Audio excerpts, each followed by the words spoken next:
यह कहानी लेखक की अपनी भावनाओं के द्वारा लिखी गई है। इस कहानी को सुनकर आप अपना मनोरंजन कर सकते हैं। इस कहानी में दर्शाए गए पात्र, उत्पादन और घटनाएं सभी काल्पनिक हैं। कहानी किसी भी व्यक्ति के भावनाओं, प्रथाओं और परंपराओं का अपमान नहीं करती है। यह कहानी पूरी तरह से काल्पनिक है। दोस्तों, सिर्फ आपसे एक ही रिक्वेस्ट है कि आप हमारी वीडियो को लाइक और सब्सक्राइब कर लिया कीजिए, क्योंकि हम इसे बहुत ही मेहनत से बनाते हैं और आप बिना लाइक और सब्सक्राइब किया ही चले जाते हैं। प्लीज प्लीज प्लीज, यह आपका प्यार होगा हमारे लिए। आप हमारे चैनल को लाइक और सब्सक्राइब जरूर कर लिया कीजिए, जिससे हमें लगेगा कि हमारी मेहनत व्यर्थ नहीं जा रही है। जी की बात सुनकर चांद ने आंसू भरी आंखों से उनकी तरफ देखा और बिना कुछ कहे वापस पलटकर रूम में चली गई। उसे इस तरह से जाते हुए देखकर विधि जी के चेहरे पर मुस्कुराहट आ गई। उन्होंने खुद से कहा, अब तुम खुद मेरे बेटे से दूर जाओगी। वैसे भी वह ज्यादा दिन तक तुम्हें टॉलरेट नहीं करेगा। जिसे मुर्गी खाने की आदत हो वो दाल कितने दिन तक ही खा पाएगा। कहते हुए विधि सीढ़ियों से नीचे आ गई। वर्तिका अभी भी व्योम के गले से लगी हुई थी। व्योम ने गुस्से से उसे खुद से दूर करते हुए कहा, मैंने तुमसे कहा था ना, मुझसे दूर रहा करो, और यह बार बार क्यों चिपकती रहती हो। व्योम बात सुनकर वर्तिका की आंखों में आंसू आ गए। उसने रोते हुए कहा, तुम मेरे साथ इस तरह से बर्ताव क्यों कर रहे हो? मेरी क्या गलती है? आज तक तो मैं सिर्फ तुम्हारे साथ थी, सिर्फ तुमसे प्यार करती थी और अभी भी सिर्फ तुमसे ही प्यार करती हूं, पर तुम ऐसे कैसे बदल सकते हो? तुमने किसी और से शादी कर ली, फिर भी मुझे कोई फर्क नहीं पड़ता, क्योंकि वह तुमने अपनी मर्जी से नहीं की है। तुम उसे छोड़ दो और मेरे साथ सेटल हो जाओ। मैं सच कह रही हूं, तुम जैसे कहोगे मैं वैसे रहूंगी। प्लीज व्योम, मैं तुमसे दूर नहीं रह सकते। तुम्हारे बिना जीना मेरे लिए नामुमकिन है। प्यार किया है तुमसे, वह भी दिल से। वर्तिका की बात सुनकर व्योम ने टेढ़ी मुस्कुराहट के साथ उसकी तरफ देखते हुए कहा, अच्छा तो ठीक है, इंतजार करती रहो, क्योंकि फिलहाल मुझे तुम्हारे अंदर कोई इंटरेस्ट नहीं है। जो कुछ भी हुआ उसे भूल जाओ। मैंने तुमसे कहा था कि मैं तुमसे शादी करूंगा। मैंने तुम्हें शादी के लिए डेट भी दी थी, शादी के लिए टाइम भी दिया था। अब तुम वहां पर नहीं पहुंची, इसमें तुम्हारी गलती थी। तुम्हारे ना पहुंचने की वजह से मुझे मेरी दादी की पसंद की हुई लड़की के साथ शादी करनी पड़ी, और अब मैं शादीशुदा आदमी हूं। मैं प्लेबॉय जरूर हूं, पर कैरेक्टरलेस नहीं। अब मेरी बीवी है, इसलिए मुझसे दूर रहो। कहते हुए व्योम वहां से जाने लगा। उसकी बात सुनकर वर्तिका ने उसे पीछे से गले लगाते हुए कहा, ये तुम कैसी बातें कर रहे हो? भूलो मत, हमने एक दूसरे के साथ एक दूसरे की बाहों में कई हसीन रातें बिताई है। तुम कैसे सब कुछ भूल सकते हो? वर्तिका की बात सुनकर भी व्योम ने उसे खुद से दूर करके उसे उंगली दिखाते हुए कहा, मैंने तुम्हारे अलावा भी कई सारी लड़कियों के साथ रातें बिताई है। अब मैं सबके साथ शादी तो नहीं कर सकता ना, और मैंने तुम्हारे साथ जबरदस्ती नहीं की थी। तुम सब लोग खुद की मर्जी से मेरे करीब आती थी, तो अब यह विक्टिम कार्ड प्ले करना बंद करो।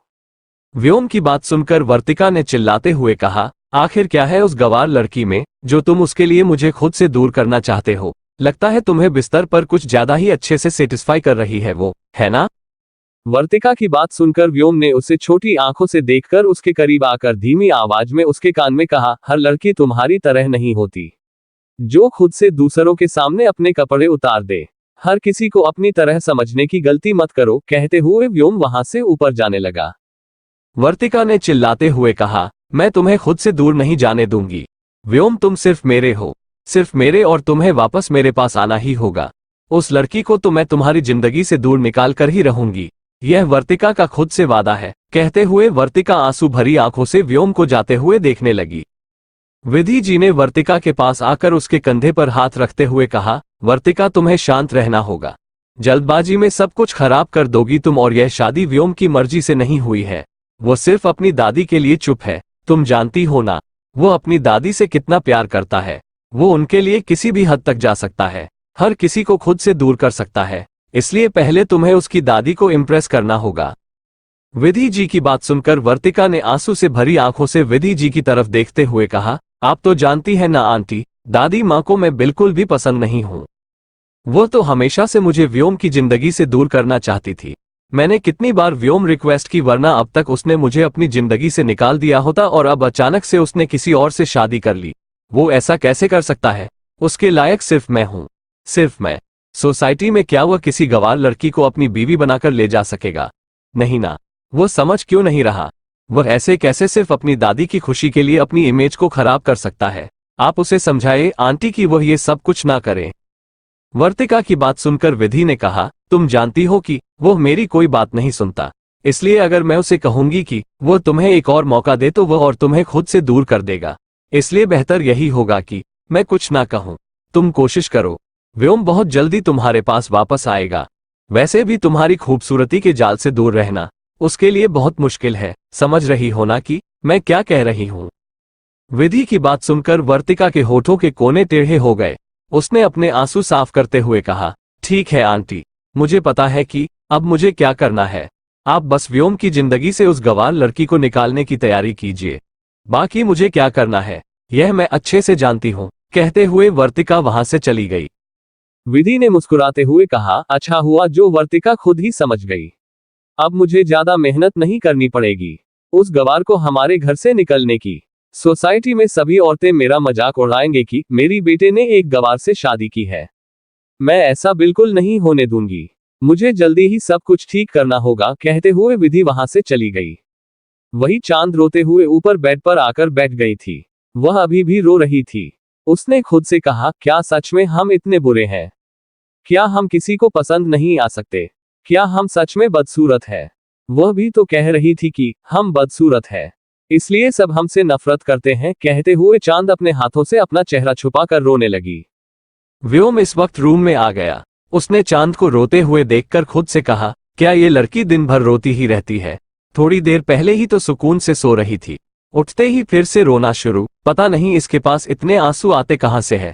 सोचकर व्योम ने इरिटेट हुए कहा, अब क्यों रो रही हो? व्योम की आवाज सुनकर चांद ने अपना चेहरा ऊपर उठाकर देखा तो वो उसे घूर रहा था। उसे देखते ही चांद को याद आ गया कि कैसे वो नीचे अपनी बाहों में वर्तिका को लेकर खड़ा था। ये याद आते ही उसके छोटे से चेहरे पर गुस्सा नजर आने लगा। उसने अपना चेहरा दूसरी तरफ फेर लिया। चांद को अपने सवाल का जवाब ना देते हुए देखकर भी उनकी आंखें छोटी हो गई। उसने खुद से कहा, क्या ये लड़की मुझे इग्नोर कर रही है? मुझे एटीट्यूड दिखा रही है? सोचकर भी उनके चेहरे पर गुस्सा नजर आने लगा। उसने फिर से सर्द आवाज में कहा, मैंने कहा कि अब क्यों रो रही हो? हुआ क्या है? तुम दिन भर रोती रहती हो। क्या आंखों में पानी की टंकी फिट की हुई है जो हर वक्त बहती रहती है? व्योम की बात सुनकर चांद ने इस बार भी कुछ नहीं कहा। उसकी नाक रोने की वजह से लाल हो गई थी और वह अपना चेहरा दूसरी तरफ फिर कर बैठी हुई थी। अब व्योम गुस्सा आ रहा था। उसे बिल्कुल भी पसंद नहीं था कि कोई उसे इस तरह से इग्नोर करे और यह छोटी सी लड़की उसे इग्नोर करने की हिम्मत कर रही थी। व्योम तेज कदमों से चलता हुआ बेड के पास आ गया। उसने झटके से चांद को बाजू से पकड़कर अपनी तरफ करते हुए कहा, क्या तुम मुझे इग्नोर कर रही हो? कहते हुए व्योम की आंखें बेहद डरावनी लग रही थी। चांद जिसे गुस्सा आ रहा था, उसकी डरावनी आंखें देखते ही उसका गुस्सा पल भर में गायब हो गया और उसके चेहरे पर डर और घबराहट नजर आने लगी। उसने रोते हुए कहा, इग्नोर मतलब? कहते हुए वह पीछे खिसकने की कोशिश करने लगी। व्योम जो गुस्से में था, चांद की बात सुनकर और उसे इतना डरा हुआ देखकर उसने मजबूती से अपनी आंखें बंद करते हुए कहा, तुम मुझे नजरअंदाज करने की कोशिश कर रही हो? हुआ क्या है और रो क्यों रही हो? क्या उठने के बाद रोने का शौक है तुम्हें? व्योम की बात सुनकर चांद ने रोते हुए कहा, क्या हम सच में बहुत बदसूरत हैं? क्या आपको सच में हम बिल्कुल भी पसंद नहीं है? क्या आपकी कोई और प्रेमिका है? चांद की बात सुनकर व्योम की आंखें छोटी हो गई। उसने चांद को घूरते हुए कहा, तुम्हारे छोटे से दिमाग में ये सारी बातें कैसे आई बताओ? चांद ने अपना सर नीचे झुका लिया। उसे चुप देखकर भी व्योम उसका चेहरा अपने हाथों में भरकर उसका चेहरा ऊपर करते हुए कहा, मैंने कहा, बताओ तुम्हारे दिमाग में ये बातें कैसे आई? क्योंकि जितना छोटा तुम्हारा दिमाग है, तुम ये बातें खुद से तो नहीं सोच सकती। अब बताओ। चांद ने रोते हुए कहा, नीचे आपके पास एक खूबसूरत लड़की थी ना, वह आपके गले लगी हुई थी। आपने भी उसे गले लगाया हुआ था। क्या वो आपकी प्रेमिका है? चांद की बात सुनकर व्योम ने उसके छोटे से चेहरे की तरफ देखा। उसके छोटे से चेहरे पर इस वक्त गुस्सा नजर आ रहा था, जो उसे और भी क्यूट बना रहा था।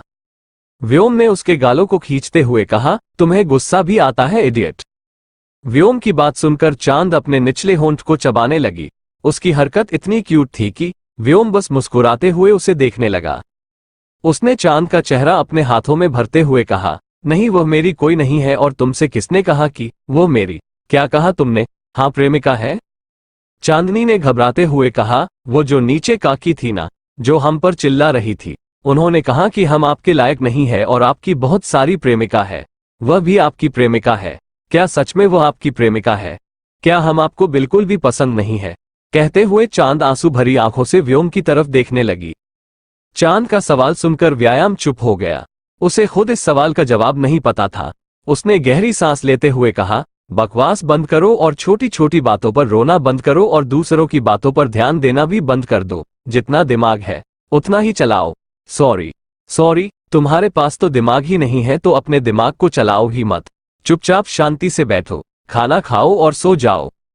व्योम की बात सुनकर चांद ने कुछ नहीं कहा। उसकी आंखों से आंसू निकलने लगे। उसे एहसास हो गया कि विधि जी बिल्कुल सच कह रही थी, क्योंकि व्योम ने उसे कोई सीधे सीधा जवाब नहीं दिया था।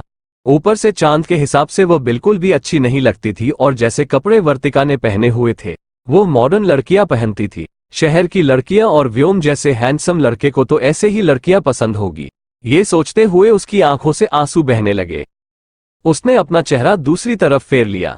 उसे इस तरह से दूसरी तरफ मुंह करते हुए देखकर व्योम ने तेज आवाज में कहा, क्या तुम फिर से मुझे इग्नोर कर रही हो? मेरी तरफ देखो। चांदनी इस बार बिल्कुल भी रिएक्ट नहीं किया, ना उसने पलटकर व्योम की तरफ देखा। व्योम ने खुद से कहा कि छोटी सी लड़की मुझे एटीट्यूड दिखा रही है। व्योम अग्निहोत्री को, जिसके सामने बड़े से बड़े लोग अपना सर झुकाते हैं, ये लड़की मुझे एटीट्यूड दिखाएंगी। इसे तो मैं अभी बताता हूं। कहते हुए भी व्योम झट कैसे चांद को कमर से पकड़कर अपने करीब कर दिया। वो उसके अचानक से खींचने की वजह से चांद के मुंह से चीख निकल गई। उसने डरते हुए अपना चेहरा ऊपर उठाकर देखा तो व्योम उसे ही घूर रहा था। चांद के मुंह से घबराहट की वजह से कुछ निकल ही नहीं रहा था। व्योम ने उसके चेहरे को अपने हाथों में भरते हुए कहा, मुझे अगली बार से नजरअंदाज करने की हिम्मत भी मत करना, समझ आया तुम्हें? और रही बात प्रेमिका की, तो अगर वह मेरी प्रेमिका है तो क्या करोगी तुम? व्योम की बात है सुनकर चांद ने कुछ नहीं कहा, बस अपना चेहरा नीचे झुकाकर बैठी रही। उसे कुछ ना बोलते हुए देखकर व्योम ने उसके चेहरे को ऊपर उठाते हुए कहा, कुछ पूछा है? जवाब दो। चांद ने अपने निचले होंठ को बाइट करते हुए कहा, हम यहां से चले जाएंगे, बहुत दूर चले जाएंगे। हमने आपकी जिंदगी बर्बाद कर दी ना? कहते हुए उसकी आंखों से फिर से आंसू निकलने लगे। वही चांद की बात सुनकर कि वो उसे दूर चली जाएगी, व्योम की पकड़ चांद की कमर पर मजबूत हो गई। व्योम उसे घूर कर देखने लगा। चांद चुपचाप अपना चेहरा नीचे झुकाकर रो रही थी। एपिसोड 22। चांद की आंखों में आंसू देखकर और उसे इस तरह से रोते हुए देखकर व्योम को बिल्कुल भी अच्छा नहीं लग रहा था। उसने चांद का चेहरा ऊपर उठाते हुए कहा, रोना बंद करो, क्यों बच्चों की तरह रोती रहती हो? व्यायाम की बात सुनकर चांद और जोर जोर से रोने लगी। उसे इस तरह से रोते हुए देखकर व्योम की पकड़ चांद की कमर पर मजबूत हो गई। उसने थोड़े गुस्से से कहा, रोना बंद करो वरना मैं तुम्हें छत से नीचे फेंक दूंगा। व्योम की धमकी सुनकर चांद का रोना पल भर में बंद हो गया और वो डरी हुई नजरों से उसकी तरफ देखने लगी। चांद को इस तरह से डरा हुआ देखकर व्योम के होठों के कोने टेढ़े हो गए। उसने चांद की तरफ देखते हुए कहा, अच्छा तो तुम मुझे छोड़कर जाओगी, बताओ कहाँ जाओगी? व्योम की बात सुनकर चांद ने मासूमियत से कहा, पता नहीं। व्योम ने उसके गालों पर आए आंसू की बूंद को अपनी उंगली से साफ करते हुए कहा, पता नहीं? कैसे नहीं पता? मतलब तुम कहीं भी निकल जाओगी। तुम्हें पता कि दुनिया में लड़कियां कितनी ज्यादा अनसेफ है, अगर तुम्हें कुछ हो गया तो? व्योम का सवाल सुनकर चांद ने अपना चेहरा नीचे झुकाते हुए कहा, किसी को कोई फर्क नहीं पड़ेगा।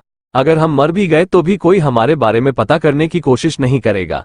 हमारा तो कोई नहीं है ना? कहते हुए चांद की आंखों में फिर से आंसू बहने लगे। वहीं उसकी आवाज में दर्द था, जिसे महसूस करके व्योम ने प्यार से कहा, अच्छा तो फिर क्या मैं तुम्हारा कुछ नहीं हूं? चांद ने अपना चेहरा ऊपर उठाकर व्योम की तरफ देखते हुए कहा, पर आप तो हमें अपनी बीवी नहीं मानते ना? आप तो अपनी प्रेमिका के साथ रहना चाहते हो ना? आपने तो दादी के कहने पर हमारे साथ शादी की है ना? आप हमें छोड़ दोगे ना?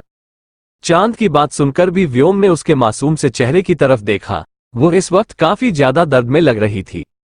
व्योम ने धीरे से कहा, तुमसे किसने कहा कि मैं तुम्हें छोड़ रहा हूं? चांद ने अपने निचले होंठ को चबाते हुए कहा, उन्होंने जो हमें डांट रही थी वह कौन है? चांद का सवाल सुनकर भी व्योम उसे घूरते हुए कहा कि तुम्हें नहीं पता कि वह कौन है? चांद ने धीरे से कहा, महादेव की कसम, सच में हमें कुछ नहीं पता। हम तो बस अध्याय भैया को, अंजलि दीदी को और दादी माँ को जानते हैं, बाकी किसी को भी नहीं। चांद की बात सुनकर भी व्योम उसके चेहरे की तरफ देखते हुए कहा, अच्छा और तुम मुझे नहीं जानती? व्योम के अचानक से पूछे गए सवाल को सुनकर चांद उसकी तरफ अपनी बड़ी बड़ी नीली नीली आंखों से देखने लगी। व्योम ने उसकी आंखों को देखते हुए कहा, यह असली है ना? चांदनी मासूम सा चेहरा बनाते हुए कहा। व्योम ने उसकी पलकों को छूते हुए कहा, तुम्हारी आंखें, यह नीली आंखें कहां से लगाई है तुमने? यह असली है या नकली? व्योम की बात सुनकर चांद ने बड़ी बड़ी आंखों से उसकी तरफ देखते हुए कहा, आंखें भी नकली होती है। कहते हुए वो काफी क्यूट लग रही थी। व्योम ने उसके मासूम से चेहरे की तरफ देखा, जो किसी इनोसेंट से बच्चे की तरह उसे ये सवाल पूछ रही थी। व्योम ने धीरे से उसके कानों के पास आते हुए कहा कि तुम्हें नहीं पता, आंखें, नाक, कान, होंठ सब कुछ नकली होता है। तुम्हें पता है, अभी अभी जो लड़की आई थी, जिसे तुम मेरी प्रेमिका कह रही हो, उसकी बॉडी का हर एक पार्ट नकली है, यहां तक कि यह भी। कहते हुए व्योम ने चांद के सीने की तरफ इशारा किया। चांद ने व्योम की बात सुनकर कंफ्यूज होकर उसकी तरफ देखा। अगले ही पल उसकी आंखों का पीछा करके चांद ने खुद की तरफ देखा। जैसे ही उसका ध्यान अपने सीने पर गया, उसकी आंखें बड़ी बड़ी हो गई। अगले ही पल उसने अपने दोनों हाथों को अपने सीने पर रख दिए और अपना चेहरा दूसरी तरफ करके बैठ गई। उसकी हरकत को देखकर व्योम को हंसी आ गई। उसने चांद की कमर पर अपनी पकड़ मजबूत करते हुए कहा, क्या हुआ? क्या तुम्हें शर्म आ रही है? पर मैं सच कह रहा हूं, सच में उसकी चेस्ट नकली है। चांद ने जल्दी से पलटकर भी उसके मुंह पर अपना हाथ रखते हुए कहा, ऐसी बातें नहीं करते, महादेव हमें खराब इंसान समझकर शाप दे देते हैं। कहते हुए चांद अपनी आंखों को झपकाने लगी। उसकी बात सुनकर व्योम ने छोटी आंखों से उसे देखते हुए कहा, क्या? चांद ने क्यूट सा फेस बनाते हुए कहा, सच में महादेव हमें श्राप दे देते हैं और फिर हम मरने के बाद नरक में चले जाते हैं। आपको पता है, वहां पर एक बड़ी सी कढ़ाई होती है, उसमें फिर हमें तला जाता है। बहुत दर्द होता होगा ना? कहते हुए चांद की आंखों में आंसू आ गए। वहीं उसकी बात सुनकर व्योम ने खुद से कहा, आई थिंक ये पागल है, मरने यह बात क्या होगा, ये कौन सोचता है? सोचकर व्योम ने चांद के हाथों को पकड़कर उसे अपनी तरफ खींचते हुए कहा कि बकवास बातें तुम्हारे दिमाग में डाली किसने? मुझे एक बात बताओ, मरने के बाद क्या होगा और क्या नहीं, यह अभी से सोचने की क्या जरूरत है? जिंदा हो तब तक खुलकर जियो, मरने के बाद जो होगा देखा जाएगा। व्योम की बात सुनकर चांद ने कहा, अरे आप बुद्धू हो, आपको नहीं पता, हम इस जन्म में जो कर्म करते हैं उस एक हिसाब से हमें दूसरा जन्म मिलता है। अगर हम पाप करेंगे तो हम दूसरे जन्म में कोई जानवर बन जाएंगे, जैसे गधा, कुत्ता, बिल्ली। चांद की बातें सुनकर व्योम के चेहरे का रंग उड़ चुका था। उसने चांद के चेहरे की तरफ देखा, जो अपनी उंगलियों को गिनते हुए काफी इनोसेंट लग रही थी। उसने चांद को अपने करीब खींचते हुए कहा, ठीक है, तो अगले जन्म में मैं कुत्ता बन जाऊंगा और तुम मेरी कुतिया बन जाना। व्योम की बात सुनकर चांद बड़ी बड़ी आंखों से उसकी तरफ देखकर अपना सरना में हिलाते हुए कहा, नहीं नहीं, हम तो पाप नहीं करते, हम तो छोटा सा खरगोश बनेंगे। कहते हुए चांद मुस्कुराने लगी। उसकी बात सुनकर और उसकी मुस्कुराहट देखकर व्योम ने मुस्कुराते हुए कहा, अच्छा तो तुम्हें खरगोश पसंद है? चांद ने बड़ी बड़ी आंखों से उसकी तरफ देखते हुए कहा, बहुत ज्यादा, पर हमारी चाची हमें खरगोश के साथ खेलने नहीं देती थी, हम उसके साथ खेलते थे तो उन्होंने उसे मार दिया। कहते हुए चांद की आंखों में आंसू आ गए। उसकी बात सुनकर वो व्योम ने उसके छोटे से चेहरे की तरफ देखा, जो चांद अभी अभी खरगोश की बात करते हुए खुश हो रही थी। अचानक से वो रोने लगी। व्योम ने उसे अपनी तरफ खींचते हुए कहा, रोना बंद करो, मैं तुम्हारे लिए बहुत सारे खरगोश लेकर आऊंगा, फिर तुम उनके साथ खेल सकती हो। व्योम की बात सुनकर चांद ने अपना चेहरा ऊपर उठकर एक बड़ी सी स्माइल के साथ उसकी तरफ देखते हुए कहा, सच्ची में? कहते हुए वह काफी क्यूट लग रही थी। उसे इस तरह से बच्चों की तरह कभी रोते, कभी हंसते, कभी एक साइड होते हुए देखकर व्योम को वह काफी ज्यादा क्यूट लग रही थी। उसने सिर्फ चालक लड़कियां देखी थी, जो उसके आसपास आने पर उसे सेड्यूस करने की, उसे चिपकने की कोशिश करती थी, पर यह बेवकूफ लड़की उसके पास आने पर या तो रोती थी या शिकायत करती थी या तो डरती थी। व्योम ने कहा, नहीं, मैंने तो झूठ कहा था। व्योम की बात सुनकर चांद ने अपना चेहरा नीचे झुका लिया और वो फिर से रोने ही वाली थी कि व्योम ने जल्दी से उसका चेहरा अपने हाथ में भरते हुए कहा, देखो, रोना स्टॉप मत कर देना, मजाक में नहीं कहा था, सच में खरीद के दूंगा, बस अब गंगा जमुना मत बहाना। व्योम की बात सुनकर चांद ने पाउट बनाते हुए कहा, आप हमारा मजाक बना रहे हो। कहते हुए वह अपना चेहरा फेर कर बैठ गई। व्योम ने उसकी कमर पर अपनी पकड़ मजबूत करते हुए कहा था ना, मुझे नजरअंदाज करने के बारे में सोचना भी मत, वरना छत से नीचे फेंक दूंगा। व्योम की धमकी सुनकर चांद ने घबराकर उसकी तरफ देखते हुए कहा, नहीं नहीं, आप हमें नीचे मत फेंकना, हम नीचे गिरेंगे तो चोट लगेगी ना, चोट लगने पर बहुत दर्द होता है। आपको पता है चाची हमें बहुत मारती थी और हमें बहुत दर्द होता था। देखो, कहते हुए चांद ने अपनी साड़ी को थोड़ा ऊपर किया और अपने पैरों को दिखाने लगी। व्योम का ध्यान जैसे ही उसके पैरों पर गया, उसकी आंखें हैरानी से बड़ी हो गई। चांद के पैरों पर एक बड़ा सा निशान था, जो कि उसके घुटनों के पास था। जिसे देखकर वो व्योम ने कहा, यह क्या है? चांद ने रोते हुए कहा, यह न लोहे की पाइप से मारा गया निशान है, देखो मिटा ही नहीं, चाची ने बहुत जोर से मारा था, कितना गंदा दिखता है ना ये। कहते हुए चांद फिर से रोने लगी। वही चांद की बात सुनकर व्योम की आंखें गुस्से से लाल हो गई। उसने खुद से कहा, इसकी चाची तो किसी डायन की तरह लगती है, पता लगाना होगा कि कौन है ये।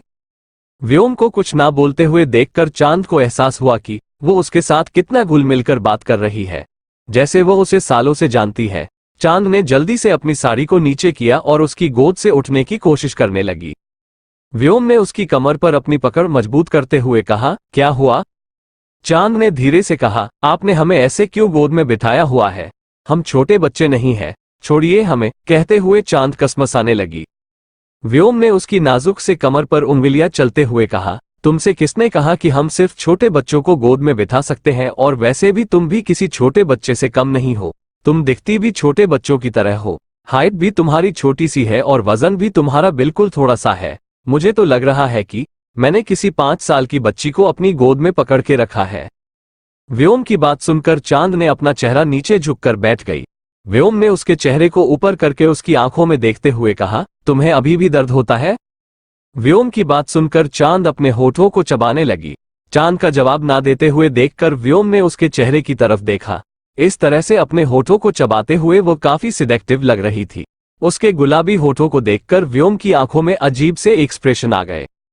उसने गहरी सांस लेकर धीमी आवाज में कहा, कैन आई किस यू?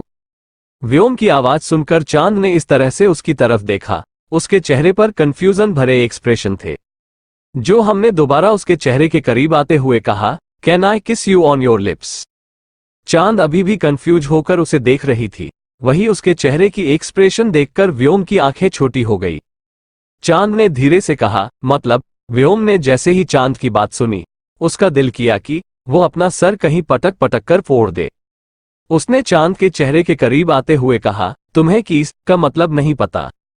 उसके चेहरे की एक्सप्रेशन देख करके व्योम ने टेढ़ी मुस्कुराहट के साथ कहा, ठीक है, मैं बताता हूं कि इसका मतलब क्या होता है, पर बताओ, क्या तुम मुझे किस करने दोगी? व्योम का सवाल सुनकर चांद ने मासूमियत से कहा, ठीक है। चांद की बात सुनते ही प्यार उनके होठों के कोने टेढ़े हो गए। अगले ही पल उसने अपने हाथ को पीछे ले जाकर चांद के सर को पीछे से सपोर्ट किया और उसका चेहरा अपनी तरफ किया। चांद कुछ समझ पाती इससे पहले ही व्योम के होंठ उसके होठों पर थे, जिसे महसूस करके चांद की आंखें बड़ी बड़ी हो गई। वही व्योम ने जैसे ही चांद के गुलाबी होठों को टच किया, उसके हाथों की पकड़ चांद की नाजुक से कमर पर मजबूत हो गई और वो फोर्स के साथ चांद के होठों को सक करने लगा। वो चांद के होठों को काफी ज्यादा पैशनेट तरीके से किस कर रहा था। बेचारी मासूम से चांद को कुछ समझ ही नहीं आ रहा था कि उसके साथ हो क्या रहा है। वो व्योम को खुद से दूर करना चाहती थी, पर भी हमने उसके दोनों हाथों को पकड़ कर रखा था, जिस वजह से वो हिल भी नहीं पा रही थी। काफी देर तक व्यो चांद को इस तरह से वाइल्ड होकर किस करता रहा। जब उसे लगा कि अब चांद को सांस लेने में दिक्कत हो रही है, उसने अपने आप को जैसे तैसे कंट्रोल किया। वो चांद को छोड़ना तो नहीं चाहता था, पर वह चाह कर भी कुछ नहीं कर सकता था। व्योम ने अपने होठों को चांद के होठों से दूर किया और उसके छोटे से चेहरे की तरफ देखने लगा। नाजुक सी चांद जैसे बेजान सी होकर उसकी बाहों में गिर गई और गहरी गहरी सांस लेने लगी। बस 5 मिनट की किस में चांद की हालत ऐसी हो गई थी जैसे किसी ने उसे ऐसी जगह पर बंद कर दिया हो जहां पर ऑक्सीजन ही ना मिलता हो। व्योम हैरानी से उसकी हालत को देख रहा था। उसका चेहरा खून की तरह लाल हो गया था और उसके होठों के कोनों पर कट लग चुके थे। वो अभी भी बेहद खूबसूरत लग रही थी। चांद गहरी गहरी सांस ले रही थी। उसका सीना इस तरह से सांस लेने पर ऊपर नीचे हो रहा था। वो व्योम की गोद में लेटी हुई थी, जिस वजह से साफ साफ देख पा रहा था।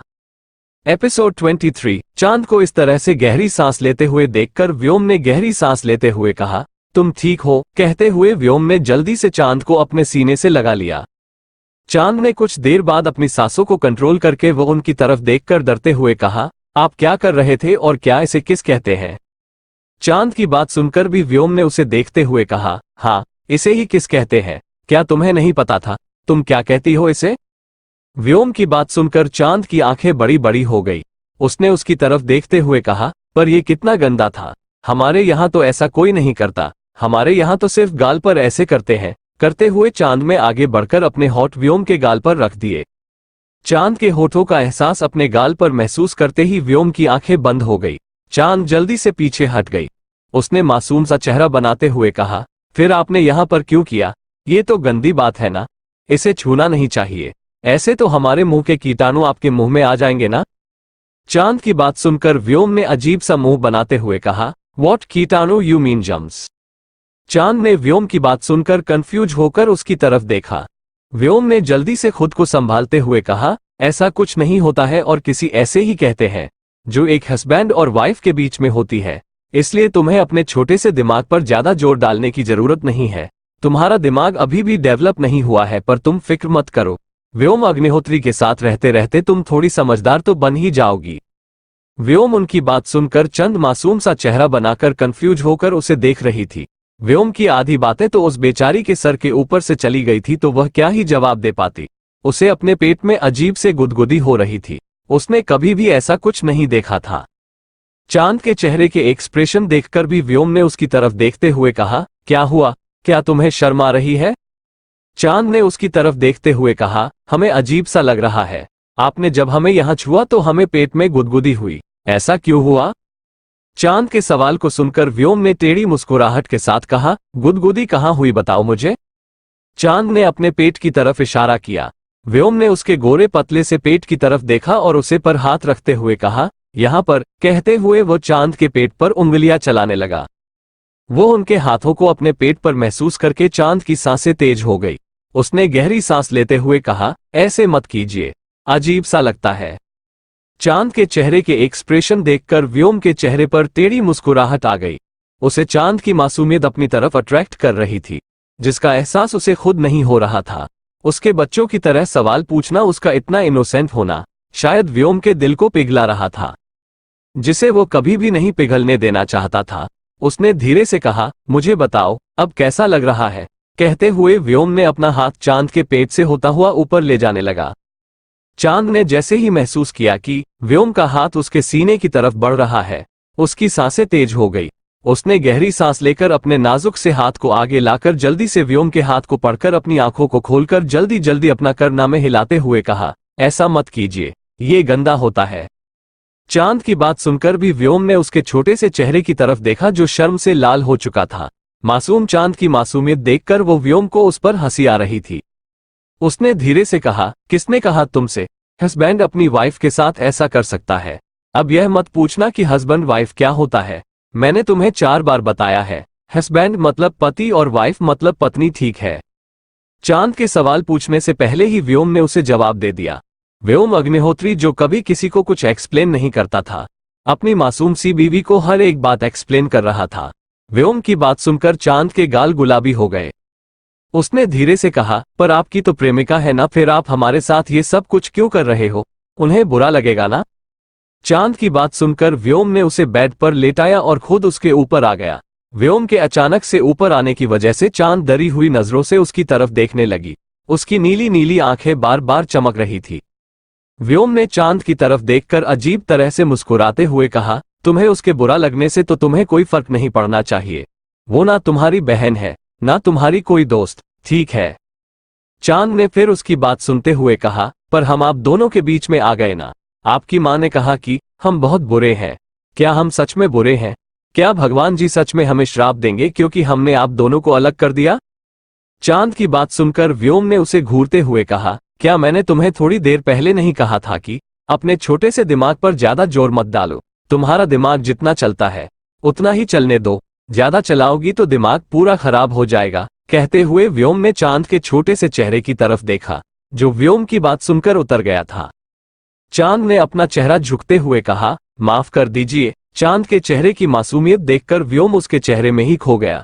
उसने धीरे से चांद की गर्दन पर अपनी उंगली चिल्लाते हुए कहा, वैसे तुम इतनी सॉफ्ट क्यों हो? बिल्कुल कॉटन कैंडी की तरह। तुम्हें टच करने से ऐसा लगता है जैसे मैं किसी कॉटन कैंडी को टच किया है। कहते हुए व्योम अपनी उंगलियां चांद की गर्दन पर चलाने लगा।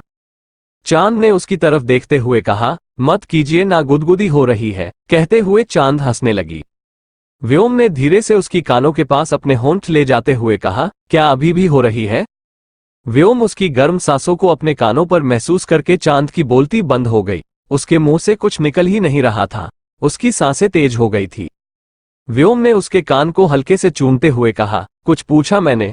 बोलो, क्या तुम्हें अभी भी कुछ हो रहा है? चांद बेचारी की पकड़ व्योम पर मजबूत हो गई थी। मासूम सी चांद और व्योम भी हो दोनों इस वक्त अपने रूम में मौजूद थे। तभी किसी ने जोर जोर से उनके रूम के दरवाजे पर खटकाना शुरू कर दिया। दरवाजे पर किसी के खटखटाना की आवाज सुनकर चंद घबराकर उठकर बैठ गई। उसके अचानक से घबराकर उठने की वजह से वो मुझे उसके ऊपर था। वो बेड की दूसरी तरफ गिर गया और चांद का सर उसके सीने से जोर से टकराया। चांद के मुंह से हल्की सी चीख निकल गई और उसने अपना सर कर लिया। व्योम, जो कि चांद पर चिल्लाने ही वाला था कि उसने इस तरह से उसे गिराने की हिम्मत कैसे की। चांद की चीख सुनकर उसने पलट कर देखा तो चांद अपने छोटे से सर को अपने दोनों तो हाथों से पकड़कर बैठी हुई थी। व्योम ने जल्दी से कहा, क्या हुआ? क्या तुम्हें चोट लगी? कहते हुए उसने चांद के चेहरे की तरफ देखा। उसका चेहरा आंसुओं से भीगा हुआ था। व्योम ने उसके छोटे से चेहरे की तरफ देखते हुए कहा, अब क्यों रो रही हो? चांद ने रोते हुए कहा, बहुत जोर से लगी। आपके सीने में पत्थर है क्या? कहते हुए चांद अपने आंसू साफ करने लगी। उसकी बात सुनकर व्योम की आंखें छोटी हो गई।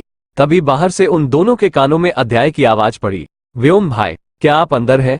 दरवाजा खोलिए, मुझे भाभी से बात करनी है। अध्याय की आवाज सुनकर व्योम की आंखें छोटी हो गई। वही उसकी आवाज सुनकर चांद के छोटे से चेहरे पर बड़ी सी मुस्कुराहट आ गई। 2 दिनों में ही वह अध्याय के साथ काफी ज्यादा घुल मिल गई थी। उसे अध्याय के रूप में एक दोस्त, एक भाई, एक ऐसा इंसान मिल गया था जो उसे समझता था, जो बाकी लोगों की तरह उसका मजाक नहीं उड़ा था, जो उसे जज नहीं करता था। चंद बेड से कूदकर छोटे बच्चों की तरह भागते हुए दरवाजे की तरफ चली गई। उसे इस तरह से जाते हुए देखकर व्योम की आंखें छोटी हो गई। जैसे ही उसे चांद की कंडीशन का एहसास हुआ, वो दौड़ता हुआ चांद के पास आ गया। चांद दरवाजा खोलती इससे पहले ही व्योम ने झटके से उसे कमर से पकड़कर अपने करीब खींचते हुए कहा, तुम बेवकूफ लड़की, दिमाग नहीं है तुम्हारे अंदर। कहते हुए व्योम अपने हाथों से उसके बालों को ठीक करने लगा। उसकी साड़ी जो कि उथल पुथल हो गई थी, व्योम ने उसे भी ठीक किया। चांद बस बड़ी बड़ी आंखों से उसकी तरफ देख रही थी। व्योम ने उसके चेहरे की तरफ देखते हुए कहा, अपने छोटे से दिमाग को थोड़ा इस्तेमाल कर लिया करो, थोड़ा सा ज्यादा मत करना वरना खत्म हो जाएगा। कहते हुए व्योम चांद को आंख मारकर बाथरूम में चला गया। वही उसकी बात सुनकर चांद ने खुद से कहा, इन्होंने अभी अभी क्या कहा? कहते हुए वह अपने नाखून चबाने लगी और बेचारी मासूम को बेशर्म व्योम की कोई बात समझ ही नहीं आई। तभी बाहर से अध्याय ने दोबारा दरवाजे पर हाथ मारते हुए कहा, भाई। अध्याय की आवाज सुनकर चांद ने जल्दी से दरवाजा खोल दिया। अध्याय ने दरवाजे पर लगातार मार रहा था। अचानक से दरवाजा खोलने की वजह से गिरने को हुआ। वह नीचे गिरता है इससे पहले ही चांद ने उसे संभाल लिया। अध्याय ने चांद की तरफ देखते हुए कहा, ओ माय गॉड मेरी क्यूट भाभी। कहते हुए अध्याय का ध्यान चांद के चेहरे पर गया। चांद का चेहरा इस वक्त सुर्ख लाल था और वह इस वक्त और भी ज्यादा ब्यूटीफुल लग रही थी। अध्याय ने चांद को ऊपर से नीचे तक देखा। चांद के होठों पर हल्के से कट के निशान थे, जिसे देखकर अध्याय की आंखें बड़ी बड़ी हो गई। उसने खुद से कहा, ओ गॉड, इसका मतलब भाई आगे बढ़ गए हैं। कहीं भाई बाकी लड़कियों की तरह चांद का फायदा भी तो नहीं उठाएंगे ना? कहीं भाई बाकी लड़कियों की तरह चांद के साथ भी तो बस टाइम पास नहीं कर रहे हैं? अगर ऐसा है तो मुझे दादी माँ को इस बारे में इन्फॉर्म करना होगा। सोचकर अध्याय ने जल्दी से अपने चेहरे के एक्सप्रेशन चेंज किया और चांद की तरफ देखते हुए कहा, आप ठीक है ना भाभी? चांद ने मुस्कुराते हुए कहा, हम ठीक हैं। आप यहाँ पर क्या कर रहे हो? क्या आप हमसे मिलने के लिए आए थे? कहते हुए चांद की आंखों में मासूमियत और चेहरे पर मुस्कुराहट थी। अध्याय ने मुस्कुराते हुए कहा, बिल्कुल, मैं तो यहाँ पर अपनी प्यारी सी भाभी से मिलने के लिए आया था। आपको दादी बुला रही है, चलिए मेरे साथ। अध्याय की बात सुनकर चांदनी अपना सर हिलाया और उसके साथ रूम से बाहर चली गई। वहीं बाथरूम में व्योम ठंडे पानी की शावर के नीचे खड़ा होकर अपनी आंखों को बंद करके कुछ सोच रहा था। उसकी आंखों के सामने थोड़ी देर पहले जो कुछ भी रूम में उसके और चांद के बीच में हुआ, सब कुछ घूम रहा था। चांद के मासूम सवाल, उसका रोना, उसका अपने अतीत की यादों के बारे में बताना, उसकी आंखों में नजर आने वाला दर्द, सब कुछ व्योम की आंखों के सामने किसी फ्लैशबैक की तरह घूम रहा था। काफी देर तक व्योम के इस तरह से शावर के पानी के नीचे खड़ा रहा। उसने अपने होठों को टच किया तो उसे चांद के गुलाबी नाजुक होठों का एहसास अपने होठों पर महसूस हुआ, जिसे महसूस करते ही उसकी धड़कनें तेजी से धड़कने लगी। उसने खुद से कहा, आखिर हो क्या रहा है? मैं इस तरह उसकी तरफ अट्रैक्ट होने से खुद को रोक क्यों नहीं पा रहा हूं? आखिर मुझे हो क्या रहा है? इतनी लड़कियों के करीब जाने के बाद भी कभी यह एहसास महसूस नहीं हुआ। उन सबके साथ सिर्फ फिजिकल नीड्स थी, पर इसके साथ ऐसा क्यों लग रहा है कि जैसे मैं इसके करीब जाकर इससे जुड़ता जा रहा हूं। ऐसा कैसे कर सकता हूं मैं? इस तरह से किसी को अपनी कमजोरी नहीं बनने दे सकता। मुझे उसे खुद से दूर करना होगा, वरना यह मेरी कमजोरी बन जाएगी। व्योम अग्निहोत्री की कोई कमजोरी नहीं हो सकती, कोई भी नहीं। कहते हुए व्योम की आंखें सर्द हो गई। कुछ ही देर में वह बाहर आ चुका था। बाहर आकर पूरे रूम में उसने चांद को ढूंढा, पर उसे चांद कहीं भी नजर नहीं आई। ये देखकर उसकी आंखें छोटी हो गई और उसके चेहरे पर डिसअपॉइंटमेंट नजर आने लगी। थोड़ी देर पहले ही व्योम जिसने डिसाइड किया था कि अब वो चांद से दूर रहेगा, चांद को ना देखकर इतनी जल्दी वो बेचैन भी होने लगा। उसने खुद से कहा, ये बेवकूफ चली कहाँ गई? ऐसे कैसे यहां से वहां घूम सकती है ये? एपिसोड 24। काफी देर तक चांद को रूम में ढूंढने के बाद जब आखिर में फोन को एहसास हो गया कि चांद रूम में कहीं भी नहीं है, वो रूम से बाहर आ गया। व्योम को कॉरिडोर से होता हुआ सीडीओ से नीचे जा ही रहा था कि तभी उसे अंजलि नजर आई, जो कि उसी की तरफ आ रही थी। अंजलि की आंखों में आंसू थे। वो दौड़ते हुए आकर सीधा व्योम के गले से लग गई। व्योम ने उसे घूरते हुए कहा, अब क्या किया तुमने और क्यों रो रही हो? अंजलि ने रोते हुए कहा, भाई आपको पता है, कल मेरी सभी फ्रेंड्स ने मेरा मजाक बनाया। उन्होंने कहा कि मैं बस झूठ बोलती हूँ। मैंने उनसे कहा था कि मैं स्पोर्ट्स कार लूंगी और आपने मुझे खरीद कर नहीं दी। सब लोग मेरा मजाक उड़ा रहे हैं। भाई प्लीज मुझे कार लाकर दे दो ना। क्या आपको अच्छा लग रहा है कि सब लोग आपकी बहन का मजाक उड़ा रहे हैं? अंजलि की बात सुनकर व्योम ने उसे घूरते हुए कहा, अच्छा सब लोग तुम्हारा मजाक उड़ा रहा है तो ये तो अच्छी बात है। तुम्हें एहसास होना चाहिए कि बिना पैसों की दुनिया ऐसे ही मजाक उड़ाती है। पैसे खुद कमाओ और खुद जो करना है करो। पिछली बार भी तुमने इसी तरह से अपने लिए मुझे पैसे मांगे और अपने भिखारी बॉयफ्रेंड पर लुटा दिए। क्या तुम्हारे अंदर दिमाग नाम की चीज नहीं है? तुम्हारे बॉयफ्रेंड सिर्फ पैसों के लिए तुम्हारे पीछे भागते हैं और तुम उन पर पैसे लुटा दी हो। मैं उन लोगों के लिए पैसे नहीं कमाता हूँ, इसलिए पैसों की उम्मीद मुझे करना तो बंद ही कर दो। कहते हुए व्योम वहां से गुस्से से नीचे चला गया। उसके जाते ही अंजलि ने गुस्से से कहा, स्पोर्ट्स कार तो आपको मुझे लेकर देनी ही होगी भाई। कहते हुए अंजलि ने अपने नकली आंसू साफ किया और वह भी नीचे आ गई। व्योम ने सीडीओ से नीचे आकर आसपास चांद को ढूंढने की कोशिश की, पर अभी भी उसे चांद कहीं नजर नहीं आए। तभी उसे याद आया कि दरवाजे पर अध्याय खटखटा रहा था। वह वापस ऊपर आया। उसने अध्याय के रूम का दरवाजा खोला तो अंदर कोई भी नहीं था। अब उसे इरिटेशन हो रही थी। वह नहीं जानता था कि क्यों, पर वो चांद को देखना चाहता था। उसके क्यूट से चेहरे को देखना चाहता था। उसके छूने भर से चांद का चेहरा लाल हो जाता था। काफी देर तक उसे ढूंढने के बाद जब वह नहीं मिली तो आखिर में वह हमने इरिटेट होकर चिल्लाते हुए कहा कि बेवकूफ लड़की कहाँ गई? सोचते हुए उसे अचानक से याद आया कि अध्याय और चांद इस वक्त दोनों एक ही जगह हो सकते हैं, दादी का रूम। ये सोचते हुए वह वापस सीडीओ से नीचे आ गया। वह नीचे जाने ही वाला था कि तभी उसे दादी के रूम से अध्याय, चांद और एक और लड़का हंसते हुए बाहर आते हुए नजर आए। व्योम ने खुद से कहा, ये कौन है? कहते हुए व्योम ने ध्यान से देखा तो यह उसी का बेस्ट फ्रेंड विराज रघुवंशी था, जो बिजनेस इंडस्ट्री में काफी फेमस था। विराज भी एक बहुत बड़ा बिजनेसमैन था। विराज और दोनों स्कूल फ्रेंड्स थे। व्योम के सभी फ्रेंड्स में से विराज उसके सबसे ज्यादा क्लोज था। उसने देखा चांद अध्याय और विराज के बीच में थी और वह दोनों हंसते हुए चांद के साथ कुछ बात कर रहे थे। चांद उनकी बातों पर खिलखिलाकर हंस रही थी। उसकी हंसी की आवाज पूरे मेंशन में गूंज रही थी। चांद को इस तरह से उन दोनों के साथ हंसते हुए देखकर व्योम के हाथों की मुठिया बन गई। उसने खुद से कहा, मेरे पास आकर तो ऐसे डरती है जैसे मैं इसे कच्चा खा जाऊंगा, और इन दोनों के साथ कैसे मुस्कुरा रही है। क्या मैं इतना डरावना हूं? इतने हैंडसम आदमी से डरती है और इन दोनों लंगूरों के साथ हंस रही है। सोचते हुए व्योम भी नीचे आ गया। अब तक विराज और अध्याय किसी का भी ध्यान उस पर नहीं गया था। वही चांद तो उन दोनों की बातें सुनकर खिलखिलाकर हंस रही थी। उसका ध्यान भी व्योम पर नहीं था। तभी व्योम ने गुस्से से भरी आवाज में कहा, तुम यहां पर क्या कर रहे हो? व्योम की आवाज सुनकर विराज, जो चांद से कुछ कह रहा था, उसने अपना चेहरा ऊपर उठकर व्योम की तरफ देखते हुए कहा, अरे मेरे भाई कहाँ था तू? मैं तो तुझसे ही मिलने के लिए आया था। मुझे नहीं पता था कि यहाँ आकर मुझे इतना बड़ा सरप्राइज मिल जाएगा। क्या तूने शादी कर ली और मुझे बताया भी नहीं? अपने बेस्ट फ्रेंड को नहीं बताया, पर फिर भी मैंने तुझे माफ किया। इतनी प्यारी और इतनी क्यूट भाभी है कि मैं चाहकर भी तुझसे नाराज नहीं हो सकता। सीरियसली कितनी क्यूट है भाभी। कहते हुए विराज ने चांद के गालों को खींच लिया।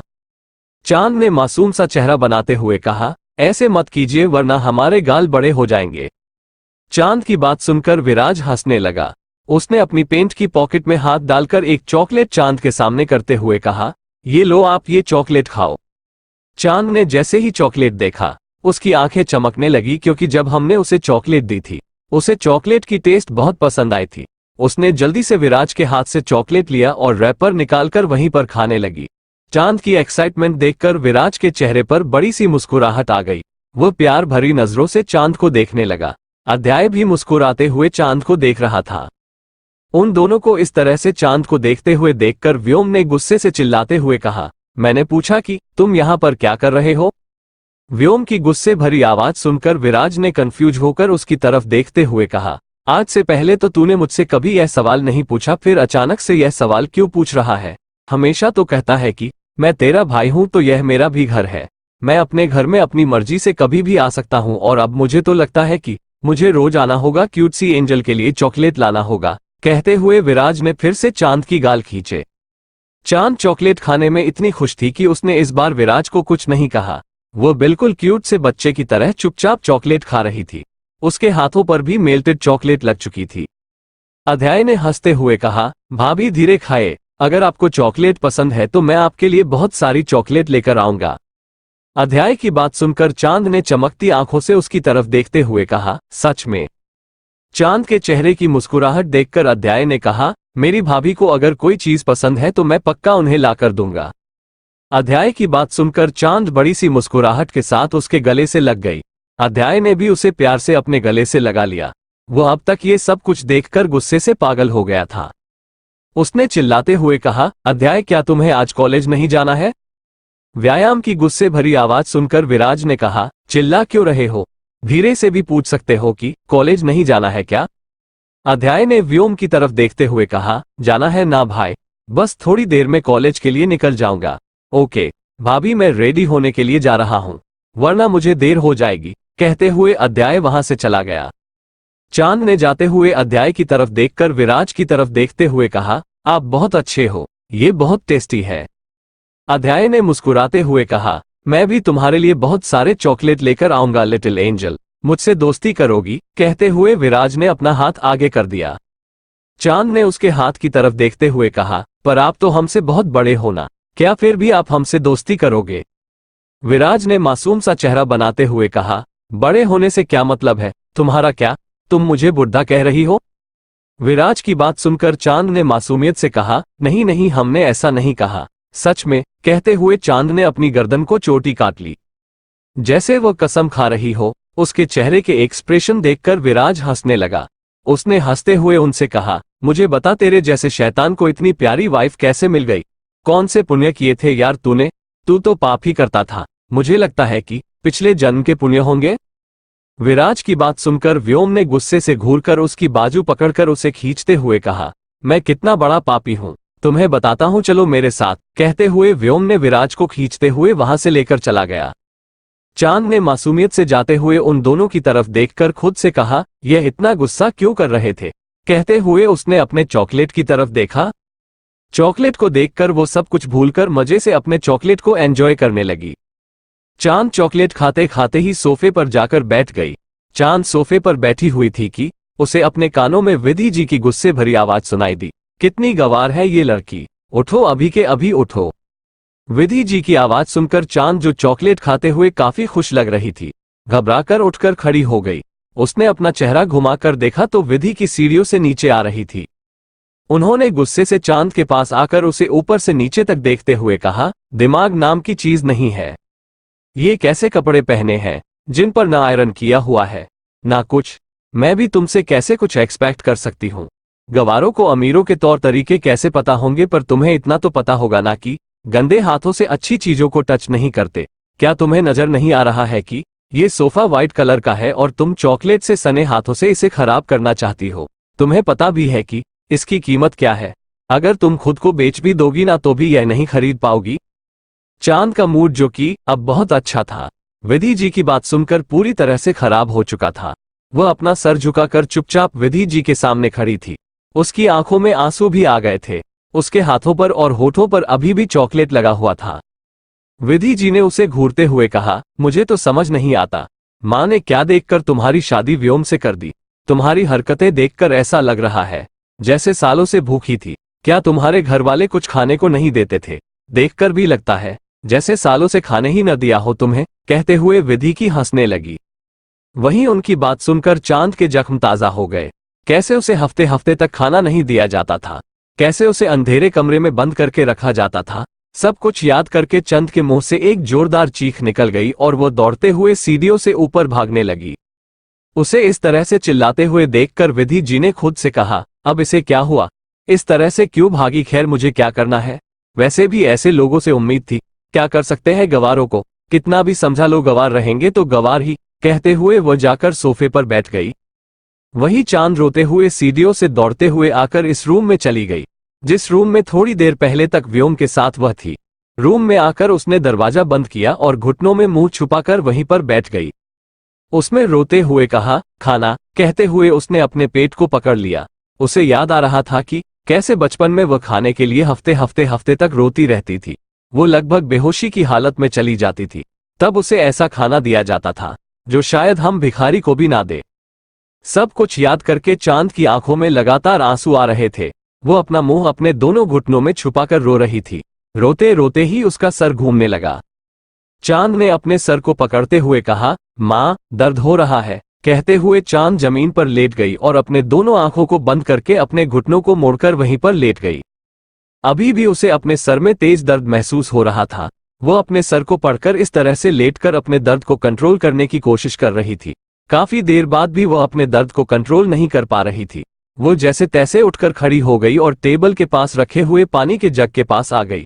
उसने कैप्ते हाथों से पानी का जग उठाया और गिलास में पानी डालकर पानी पीने लगी। पानी पीते हुए उसकी आंखों से लगातार आंसू निकल रहे थे और उसे अपने सर में बेहिसाब दर्द महसूस हो रहा था। पानी पीते ही वो बेड पर लेट गई और गहरी गहरी सांस लेने लगी। एपिसोड 25। चांद अभी भी अपने सर को पकड़कर बेड पर बैठी हुई थी। वो गहरी गहरी सांस ले रही थी। उसकी आंखों से लगातार आंसू से निकल रहे थे। उसने रोते हुए कहा, खाना। कहते हुए वो रो रही थी। उसने मजबूती से अपने सर को पकड़ा हुआ था। उसने उठकर बैठने की कोशिश की तो उसका सर घूमने लगा। उसकी सांसें भी तेज हो चुकी थी। उसने रोते हुए कहा, हमारा सर दुख रहा है। कहते हुए वो जैसे तैसे उठकर खड़ी हो गई और चलते हुए दरवाजे के पास आने की कोशिश करने लगी। वो कुछ ही दूरी पर गई थी कि वो मुंह के बाल जमीन पर गिर गई। नीचे गिरते ही उसके मुंह से चीख निकल गई। रूम साउंड प्रूफ था, जिस वजह से उसकी चीख बाहर नहीं गई। जो चांद ने अपनी आंखें खोलकर कुछ देखने की कोशिश की तो उसे सब कुछ धुंधला धुंधला नजर आ रहा था। धीरे धीरे उसके हाथ ढीले पड़ने लगे और उसकी आंखें भी बंद हो गई। वो बेजान सी होकर जमीन पर गिर गई। बाहर लिविंग रूम में चांद को इस तरह से जाते हुए देखकर विधि जी ने खुद से कहा, कैसे चॉकलेट खा रही थी वो लड़की, जैसे जन्मों से भूखी हो। पता नहीं कैसी मिडिल क्लास है। वह तो पूरी की पूरी गवार दिखती है। उस पूरी गवार लड़की से हमारे बेटे की शादी कर दी माँ ने। पता नहीं आखिर चाहती क्या है वह। कहते हुए विधि वहां से बाहर चली गई। लिविंग रूम में इस वक्त कोई भी मौजूद नहीं था। वहीं स्टडी रूम में व्योम विराज को खींचता हुआ स्टडी रूम में लेकर आ गया। विराज ने उसकी तरफ देखते हुए कहा, हुआ क्या है? इस तरह से क्यों घसीटते हुए लेकर आए हो मुझे? सच कहो यार, कौन से पुण्य किए थे जो इतनी प्यारी भाभी मिल गई? जहां तक मुझे याद है, बचपन से लेकर आज तक तो इतने पाप किए हैं कि तुझे चुड़ैल मिलनी चाहिए थी। वैसे मुझे बता कि तूने शादी कब की? मुझे इस वक्त इतना गुस्सा आ रहा है कि क्या बताऊं। मुझे बताया भी नहीं। मैं आते वक्त अपनी क्यूट से भाभी के लिए कुछ तो गिफ्ट लेकर आता। कितनी प्यारी है ना वह। मेरा तो दिल कर रहा था कि दिन भर बस उनके गाल खींचना हूं। कितने सॉफ्ट गाल है उनके। विराज की बात सुनकर व्योम ने गुस्से से देखते हुए कहा, बस चुप, बिल्कुल चुप। व्योम की गुस्से भरी आवाज सुनकर विराज ने उसकी तरफ देखा। उसे व्योम के चेहरे पर इस वक्त हद से ज्यादा गुस्सा नजर आ रहा था, जिसे देखकर विराज ने कहा, हुआ क्या है तुझे? ऐसे क्यों चिल्ला रहे हो? वैसे वर्तिका का क्या हुआ? तुम तो उसके साथ शादी करने वाले थे ना? मुझे तो वो बिल्कुल पसंद नहीं है, पर फिर भी मैं खुश था कि कम से कम तुम उसके साथ खुश रहोगे। और लास्ट मोमेंट पर यह मेरी क्यूट सी भाभी कहाँ से आ गई? तुम्हारी पसंद तो हो ही नहीं सकती, क्योंकि तुम्हें वो लड़कियां पसंद है जो आधे आधे कपड़े पहनकर घूमती है, और भाभी तो बिल्कुल भी वैसे नहीं लगती। इनफैक्ट मुझे वो काफी इनोसेंट लगी। उनकी शुद्ध हिंदी सुनकर मैं सदमे में चला गया। मुझे तो हिंदी के इतने शब्द आते ही नहीं, पर कुछ भी कहो, वो बहुत प्यारी है। विराज की बकवास सुनकर व्योम अब इरिटेट हो चुका था। उसने गुस्से से कहा, बहुत हो गई उसकी तारीफ, अब मुझे ये बताओ कि तुम यहाँ पर क्यों आए हो? विराज ने व्योम को घूरते हुए कहा, तुम एक ही सवाल क्यों पूछ रहे हो? मैंने भी तो कहा ना, मैं तुमसे बस मिलने के लिए आया था। मुझे तो पता भी नहीं था कि ये सब कुछ हो चुका है। यहाँ आते ही मुझे लिविंग रूम में भाभी और अध्याय नजर आए। दोनों एक दूसरे के साथ मस्ती कर रहे थे। पहले तो मुझे लगा कि वो अध्याय की गर्लफ्रेंड होगी। व्योम ने जैसे ही विराज के मुंह से चांद के लिए अध्याय की गर्लफ्रेंड सुन, व्योम ने गुस्से से कहा, बीवी है वो मेरी। वो उसके चेहरे के एक्सप्रेशन देखकर विराज ने हंसते हुए कहा, ओ माय गॉड, इतनी जलन। वैसे भाभी है ही इतनी प्यारी, तुम्हें तो डर लगा रहता होगा हर वक्त कि कोई उन्हें तुमसे चुरा ना ले, विराज ने हंसते हुए कहा। उसकी बात सुनकर व्यायाम चुप हो गया। उसने अपनी आंखों को बंद करते हुए कहा, ऐसी कोई बात नहीं है, ये शादी दादी की मर्जी से हुई है। मैं तो उसे जानता भी नहीं, बस कुछ दिन उसके बाद मैं उसे खुद से दूर कर दूंगा। विराज जो मुस्कुरा रहा था, वो उनकी बात सुनकर हैरानी से उसे देखने लगा। उसने व्योम को घूरते हुए कहा, क्या कहा तुमने? तुम उन्हें खुद से दूर कर दोगे, मतलब डिवोर्स? क्या तुम्हें वह पसंद नहीं है? कितनी प्यारी है यार। व्योम ने इरिटेट होते हुए कहा, व्योम वो मेरे टाइप की नहीं है, और अभी तो उसे जानता नहीं, उसे कुछ नहीं आता। वो एक गांव की लड़की है, पढ़ाई शायद उसने की ही नहीं, उसे एक इंग्लिश का शब्द समझ नहीं आता। व्योम की बात सुनकर विराज हैरान हो गया। उसने कहा, इसका मतलब दादी ने तुम्हारी शादी एक अनपढ़ लड़की से कर दी? व्योम जिसे कितनी बार चांद को गवार कहा था, विराज के मुंह से उसके लिए गवार सुनकर उसे बिल्कुल भी अच्छा नहीं लगा। उसने थोड़े गुस्से से कहा, तुम उसे गवार क्यों कह रहे हो? विराज ने कहा, अरे यार मैंने बस ऐसे ही कह दिया, पर अगर वो पढ़ी लिखी नहीं है तो क्या प्रॉब्लम है? तू उसे पढ़ा ले, पर मुझे ये समझ नहीं आ रहा कि दादी ने तेरी शादी ऐसी लड़की से क्यों कर दी। जरूर कोई बात होगी। मेरी बात सुन ले, शहर की चालाक लड़कियों से अच्छी गांव की भोली भाली लड़कियां होती है। सच कह रहा हूं, दोबारा सोच ले। इस तरह से उन्हें खुद से दूर करके तुझे पछतावा के अलावा कुछ और हासिल नहीं होगा। व्योम ने विराज को देखकर इरिटेट होते हुए कहा, बकवास बंद करो। वैसे भी वो हमारी सोसाइटी में फिट होने के लायक नहीं है। उसे भी प्रॉब्लम होगी और मुझे भी। इससे अच्छा यही होगा कि मैं उसे आजाद कर दूं। दादी की तबीयत ठीक नहीं है, इसलिए फिलहाल मैं ऐसा कुछ नहीं कर सकता। डॉक्टर ने दादी को खुश रखने के लिए कहा है, इसलिए मुझे कुछ दिनों तक उसे टॉलरेट करना होगा। व्योम की बात सुनकर विराज ने उसे घूमते हुए कहा, तो ठीक है, जितना हो सके उसे दूर रह, क्योंकि मैं तुझे अच्छे से जानता हूं। बेफिजूल में उनके मासूम से दिल को तकलीफ पहुंच जाएगा। इनफैक्ट एक काम कर, दो तो यहां से दूर चला जा। जैसे बिजनेस ट्रिप पर जाता है ना, तो 2-4 महीने के लिए, जब तक तो डिवोर्स नहीं ले लेता तब तक उनसे दूर चला जा। उन्हें तेरी आदत ही नहीं होगी, जिससे जब तू उन्हें खुद से दूर करे तो उन्हें तकलीफ ना हो। विराज की बात सुनकर व्योम चुप हो गया। उसे चुप देखकर विराज ने कहा, क्या सोच रहा है तू? और अगर तुझे ये शादी नहीं निभानी है तो भी तो उनके करीब मत जाना, क्योंकि मुझे तुझ पर बिल्कुल भी भरोसा नहीं है। इतनी प्यारी सी लड़की का दिल तोड़कर तुझे कुछ नहीं मिलेगा। कितनी प्यारी है यार वह। विराज के मुंह से बार बार चांद के लिए एक ही बात सुनकर व्योम ने गुस्से से कहा, लगता है तुम्हारा दिल आ गया है उस पर। विराज ने जैसे ही व्योम की बात सुनी, उसके चेहरे के एक्सप्रेशन चेंज हो गए। उसने गुस्से से व्योम की तरफ देखते हुए कहा, क्या बकवास कर रहे हो तुम? बीवी है वह तुम्हारी और मैं तुम्हारा बेस्ट फ्रेंड। हाँ, अगर तुम उसे डिवोर्स दे दोगे तो उसके बाद मैं इस बारे में सोच सकता हूं, पर फिलहाल मेरे दिल में ऐसा कुछ नहीं है। कहते हुए विराज गुस्से से व्योम को घूरता हुआ वहां से चला गया। वहीं विराज की बात सुनकर व्योम के चेहरे पर अजीब से एक्सप्रेशन आ गए। शायद वो अपने गुस्से को कंट्रोल करने की कोशिश कर रहा था। उसने खुद से कहा, आखिर है क्या ये लड़की? एक दिन में कौन सा काला जादू कर दिया सब पर, जो सब इसी के गुणगान गा रहे हैं। कहते हुए वह भी स्टडी रूम से बाहर निकालकर अपने रूम में आ गया। रूम का दरवाजा खोलकर अंदर आते ही उसका ध्यान नीचे जमीन पर पड़ी चांद पर गया। उसे इस तरह से देखकर बाय ने खुद से कहा, इसे क्या हुआ? कहते हुए व्योम जल्दी से उसके पास आ गया। चांद मुंह के बल गिरी हुई थी, जिस वजह से उसका चेहरा नहीं देख पा रहा था। व्योम ने धीरे से उसके कंधों को पकड़कर उसे हिलाते हुए कहा, क्या हुआ तुम्हें? कहते हुए व्योम ने पलटकर देखा तो चांद का पूरा चेहरा पसीने से भीगा हुआ था। उसके माथे पर अभी भी पसीने की बूंदें चमक रही थी। उसे इस हालत में देखकर व्योम ने जल्दी से उसे गोद में उठाते हुए कहा, इसे हुआ क्या है? कहते हुए व्योम ने उसे बेड पर लिटा दिया और उसके हाथों को देखने लगा। चांद के हाथ पैर ठंडे हो चुके थे। व्योम ने उसके दोनों हाथों को रगड़ते हुए कहा, आंखें खोलो, क्या हुआ है तुम्हें? कहते हुए उसे उठाने की कोशिश करने लगा। उसने साइड टेबल पर रखा हुआ पानी का गिलास उठाकर चांद के चेहरे पर छींटे मारे पर चांद ने फिर भी आंखें नहीं खोली। व्योम ने टेबल पर रखा हुआ मोबाइल उठाकर डॉक्टर को कॉल करके जल्दी से जल्दी मेंशन आने के लिए कहा और चांद के मासूम से चेहरे को देखने लगा। थोड़ी देर पहले तक जो चांद खुशी से चॉकलेट खा रही थी, उसकी हालत देखकर व्योम को कुछ समझ नहीं आ रहा था कि आखिर उसे हुआ क्या है जिसे वह तकलीफ देना चाहता था। आज वह खुद ही उसकी केयर कर रहा था।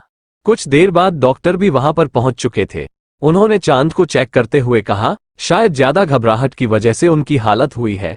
इन होश में आने के बाद आप इनको ये दवाई खिला दीजिएगा, ठीक हो जाएगी और ज्यादा रेस्ट करने के लिए कहिए। बहुत ज्यादा कमजोर है ये, एक बार हॉस्पिटल लेने चेक करने के लिए लेकर आ जाएगा, उनके सारे टेस्ट करने होंगे। कहते हुए डॉक्टर वहां से चली गई। डॉक्टर के जाने के बाद व्योम ने चांद के छोटे से चेहरे की तरफ देखा। नींद में भी वह हल्की हल्की कांप रही थी। व्योम ने उसके दोनों हाथों को अपने हाथ में लिया और हल्के हल्के से उसके हाथ को सहलाने लगा। व्योम के हाथों की गर्मी का एहसास मिलते ही चांद जो कांप रही थी, उसका कांपना बंद हो गया। डॉक्टर ने उसे इंजेक्शन दे दी थी। व्योम इंजेक्शन की जगह पर देखते हुए कहा, दर्द हो रहा होगा। सोचते हुए उसके चेहरे पर कॉम्प्लिकेटेड एक्सप्रेशन आ गए। अपनी दादी के अलावा उसने आज तक किसी की भी परवाह नहीं की थी। उसे खुद के अलावा कभी किसी से कोई फर्क ही नहीं पड़ा था। उसने बचपन से सिर्फ यही सीखा था कि खुद के लिए जियो, क्योंकि उसने अपने पेरेंट्स को इसी तरह से रहते हुए देखा था। उसके पेरेंट्स ने उन्हें पैदा तो कर दिया था पर सर्वेंट के भरोसे छोड़ दिया था। बचपन से लेकर आज तक कभी भी व्योम अपने पेरेंट्स के साथ कहीं घूमने नहीं गया था। जहां भी गया था अपनी दादी के साथ और उसके बाद अपने दोस्तों के साथ। व्योम चांद के छोटे से चेहरे की तरफ देख रहा था। उसने उसके नाजुक से होठों की तरफ देखा जो कि सफेद पड़ चुके थे। वो हमने धीरे से झुककर हल्के से उसके माथे पर किस करते हुए कहा, अपनी आंखें खोलो, तुम ऐसे सोते हुए बिल्कुल भी अच्छी नहीं लग रही हो। कहते हुए भी व्योम चांद के बगल में लेट गया। उसने मजबूती से चांद को अपनी बाहों में भर लिया। कुछ ही देर में चांद के करीब उसकी आंख कब लग गई उसे पता ही नहीं चला। कुछ देर बाद चांद चार पर दवाया का असर था। हल्के से उसने अपनी आंखें खोलकर देखा। पहले तो उसे कुछ समझ नहीं आया पर तभी उसे अपनी बॉडी पर भारी सा कुछ एहसास हुआ। उसने टेढ़ी नजरों से पलट कर देखा तो उसे व्योम नजर आया जो कि उसे मजबूती से गले लगाकर सोया हुआ था। सोते हुए वह काफी ज्यादा हैंडसम लग रहा था। उसके चेहरे को देखकर चांद जैसे सब कुछ भूलकर उसमें खो हो गई। उसने धीरे से कहा, ये कितने ज्यादा खूबसूरत है। कहते हुए चांद ने अपनी उंगली उठाई और व्योम के गालों को टच करने के लिए आगे बढ़ाए। इससे पहले ही व्योम ने अपनी आंखें खोली, अचानक से उसके आंख खोलने की वजह से चांद घबरा गई। वो घबराकर पीछे गिरने ही वाली थी कि व्योम उसकी कमर पर अपनी पकड़ मजबूत करते हुए कहा, क्या कर रही थी तुम? व्योम का सवाल सुनकर चांद घबराने लगी। घबराहट की वजह से उसके मुंह से कुछ निकल ही नहीं रहा था। उसने डरते हुए कहा, कुछ नहीं, वो बस हम। कहते हुए चंद अपने निचले होंठ को बाइट करने लगी। उसने अपना चेहरा नीचे झुकाते हुए कहा, हमें माफ कर दीजिए गाइस, ये स्टोरी आगे तभी कंटिन्यू होगी जब इस पर 200 लाइक्स कंप्लीट हो जाएंगे, वरना आगे के एपिसोड नहीं आएंगे। Thanks for watching. Subscribe for more amazing stories.